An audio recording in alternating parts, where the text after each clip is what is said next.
Hello, my name is Frank Arjava Petter. I'm originally from Germany. I live in Greece, and I came to Buenos Aires to educate the public here about Reiki.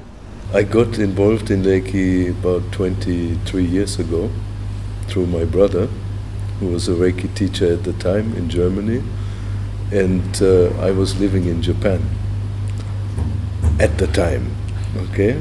And I went to Germany from Japan to learn Reiki from my brother, and then found out that Reiki was, or is, a Japanese healing method, and I re-imported it into Japan.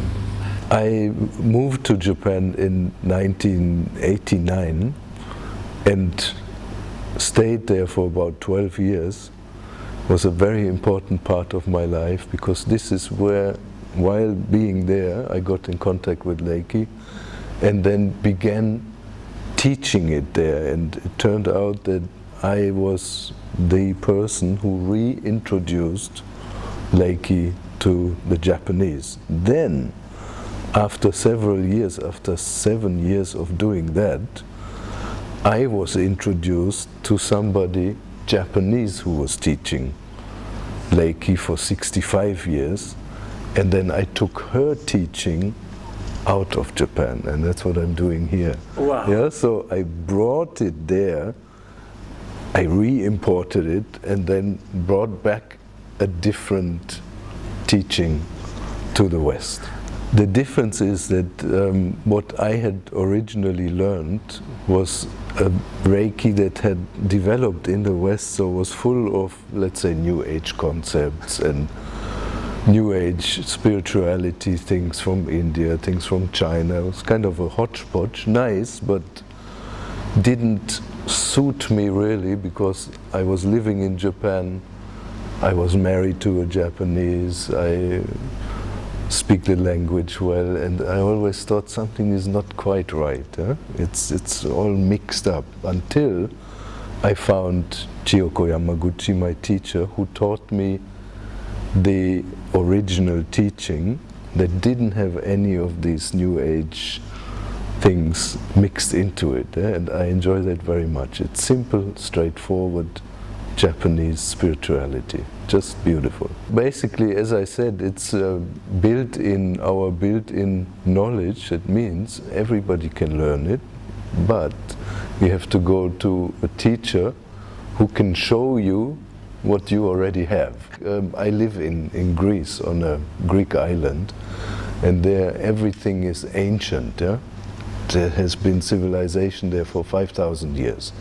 So everywhere you dig, you might find a treasure. Yeah? But if you don't know where the treasure is, you can't just dig everywhere. And Reiki is just like that. Yeah? You have the treasure buried inside, and you need somebody to show you where it is. It changed my life in many ways.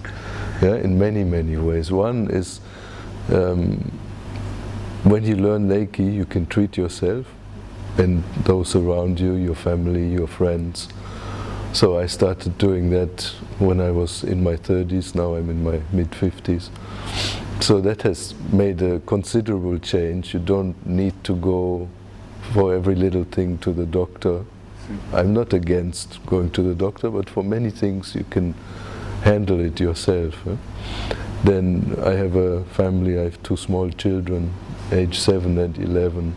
And they, as you can imagine, hurt themselves all the time. They have fevers, they have stomach aches, and most of the issues, the health issues that come up, we can deal with at home, and it's just really pleasant. Also increases the intimacy in the family. Yeah? So it's an amazing thing that I use literally every day of my life.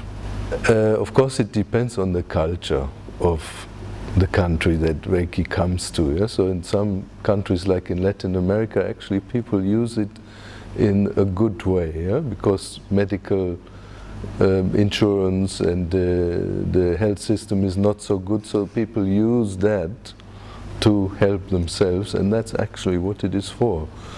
in other countries where maybe the health system is really sophisticated, yeah, people tend to use it for different reasons, maybe more for self-development or something like that. So it's all different. Yeah? In India, where you have a great history of student, guru, master, disciple relationship, yeah, people tend to use it in that way. Yeah? They want to get into the limelight of the spiritual scene, then they become the great master. So you find somebody who can teach you. Yeah, and the internet is a great resource for that. You can ask Mr. or Mrs. Google to find a Reiki teacher near you, and then I suggest that you go and visit that person and see if you fit with that person, if you think that this is somebody who can teach you something. So how do I know if I find somebody that can teach me something? How do I know that? I follow my gut feeling. I look at them and I think, is this guy really happy? Yeah, because in Reiki we say Reiki is the secret art of happiness. Yeah, so is he really happy? If he is not, what can he teach me? If the teaching hasn't brought result in his life, then inner voice. Yeah, then maybe I go somewhere else. Yeah? So you trust your intuition or your inner voice when you meet somebody. I think we make our lives too complicated and we create our own suffering.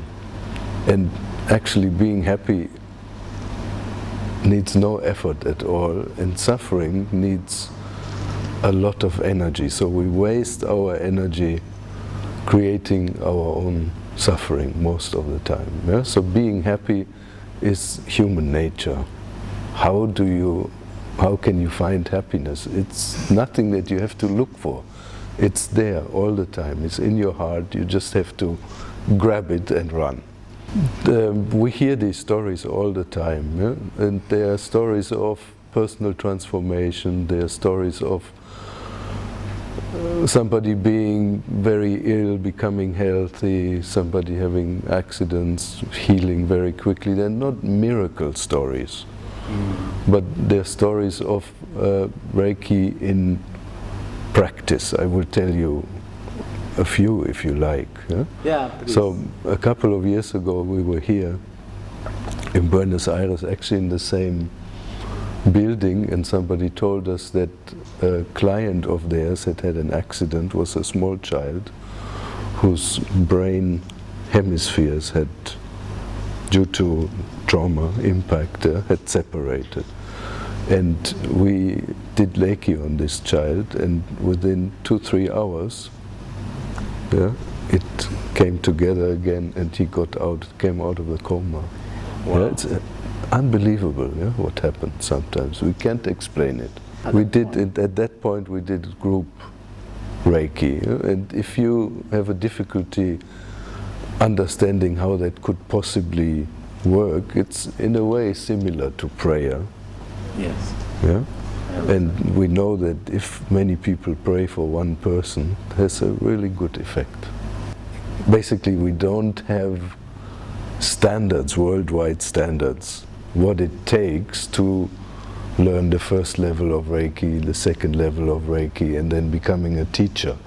So every school has their own regulations. Some teach it very rapidly, very quickly, and others take more time. In the way that I teach, we usually have 6 months to 1 year between the different levels in which the practitioner is required to work. Yeah? And this work is documented and checked by our institute. So somebody who has a lot of experience working with people, giving treatments to people, can then advance to become a Reiki teacher. And essentially it's like that. In Reiki there are 3 degrees. The first 2 are the student degrees, and the third one is the teacher degree. So in level 1 and level 2 it's the responsibility of the student to learn to work with people, to learn how to watch the healing process of the client, how to watch the clients get well, and then after they have, well, I wouldn't say mastered that, because you cannot master that, but after they understand the basic dynamics of how that works, they may become a teacher. And when you're a teacher, a Reiki teacher, you're responsible for your students. The last one is called This is Reiki in English, and the idea for that was born after realizing that I would like to do one book in which I put everything that I know, and this is what I did. There, yeah. So the first books are, let's say, time documents. They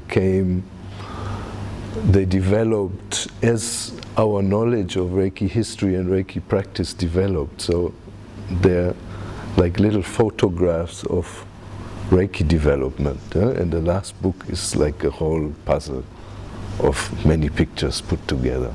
So what I would like to see is Reiki to go into hospitals and all healthcare places. I would love to see nurses and doctors practice Reiki, not because I'm against Western medical science, I'm totally for it, it's a beautiful thing, but we want to learn to treat the whole human being, and use all the avenues of healing that we possibly can.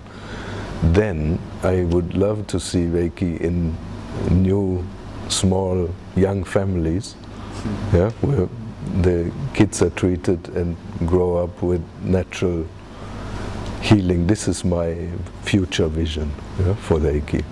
Quite simple.